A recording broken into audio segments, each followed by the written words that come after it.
ఓం నమో శ్రీ లక్ష్మీ వెంకటేశ్వరాయ శ్రీ మహాగణాధిపతియే నమః.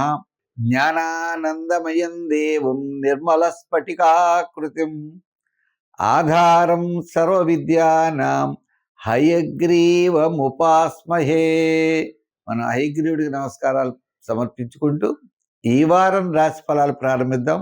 ముందుగా అందరికీ కూడా భోగి, సంక్రాంతి, కనుమ ఈ పండుగల యొక్క అంటే సంక్రాంతికి శుభాకాంక్షలు మీకు తెలియజేస్తూ మన కార్యక్రమాన్ని ప్రారంభిద్దాం. ముఖ్యమైన విషయం, భోగి అంటే క్లుప్తంగా చెప్పాలి అంటే దక్షిణాయనంలో రాక్షసుల ఆధిపత్యం ఉంటుంది. అది తొలగి ఉత్తరాయణంలో దేవతల యొక్క ఆధిపత్యం ఉంటుంది. కాబట్టి వారికి స్వాగతం పలకడానికి ఆహ్వానంగా మనం ఈ భోగి మంటలు వేస్తాము అని ప్రాచీనుల యొక్క ఆచారం. రెండోది, సంక్రాంతి నాడు మకర రాశిలో రవి ప్రవేశించడం.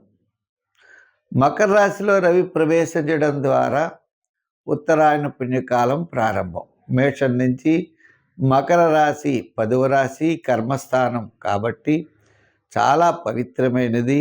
ఆ సమయంలో పితృదేవతల యొక్క ఆరాధన విశేషమైన ఫలితాన్ని ఇస్తుంది. జన్మజన్మల నుండి వచ్చినటువంటి పాపమంతా కూడా మాతా పితృోహ సేవనం అన్నట్లుగా పితృదేవతల్ని సేవించడం ద్వారా మనం తరిస్తాము అనేటువంటి ఉద్దేశం చేత ఆ మహాపుణ్యకాలంలో పితృదేవతల రుణం తీర్చుకోవడం కోసం సంక్రాంతి పండుగ నాడు మనం ఆచరిస్తాం. తరువాత ఉత్సవాలు, అనేకమైన ప్రాంతీయ ఆచారాలను బట్టి ఉత్సవాలు కూడా మనం జరుపుకుంటాం. అందుచేత మకర సంక్రాంతి ఇంకొకసారి శుభాకాంక్షలు అందరికీ తెలియజేస్తూ మనం ముఖ్యంగా రాశి ఫలాలు తెలుసుకుందాం. దాంట్లో 11 నుంచి 17 వరకు ఉన్నటువంటి గ్రహాల యొక్క పరిస్థితులను అనుసరించి రాశి ఫలాలు తెలుసుకుందాం. సింహరాశి. ఈ సింహరాశి వారికి 6వ స్థానంలో అత్యద్భుతమైన గ్రహాలన్నీ ఉన్నాయి. రవి, కుజుడు, బుధుడు, శుక్రుడు. విందులు వినోదాల్లో పాల్గొంటారు. మీ క్యాలిక్యులేషన్ చాలా కరెక్ట్గా ఉంటాయి. ఆత్మస్థైర్యం అత్యద్భుతంగా ఉంటుంది. ప్రతి పని కూడా చాలా శ్రద్ధగా చేస్తారు. స్థిరాస్తి డెవలప్మెంట్స్ ఖచ్చితంగా జరుగుతుంది. ఈ విధంగా రాబోయే కాలం అనుకూలమైనటువంటి కాలంగా కనపడుతోంది. ఈ వారం అత్యద్భుతమైన యోగాలు ఉన్నాయి. సింహరాశి వారికి వార ప్రారంభంలో కార్యజయం, ధనలాభం, బంధుమిత్రుల యొక్క సమాగమం. వారం మధ్యలో వివాదాలు ఉండవచ్చు.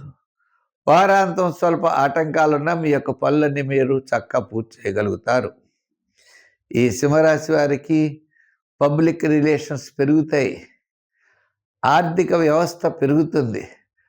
కుటుంబ సంతానపరమైన విషయాలు ప్రోత్సాహకరంగా ఉంటాయి. నూతనమైన ప్రయత్నాల్లో వేగంగా ముందుకు వెళ్ళగలరు. క్యాలిక్యులేషన్స్, ఆలోచనలు ఇటువంటివన్నీ కూడా ఈ రాశి వారికి చాలా యోగదాయకంగా ఉన్నాయి. ఎందుగురించి అంటే ప్రధానమైన 4 గ్రహాలు 6వ స్థానంలో మంచి యోగవంతంగా ఉన్నాయి. మరి గురుడు కూడా లాభస్థానంలో ఉన్నాడు. అష్టమ శని ప్రభావం కారణం చేత స్వల్పమైన ఆటంకాలు, సమస్యలు వచ్చినా అవన్నీ తొలగి మీరు విజయం వైపుకి వెళ్ళగలుగుతారు.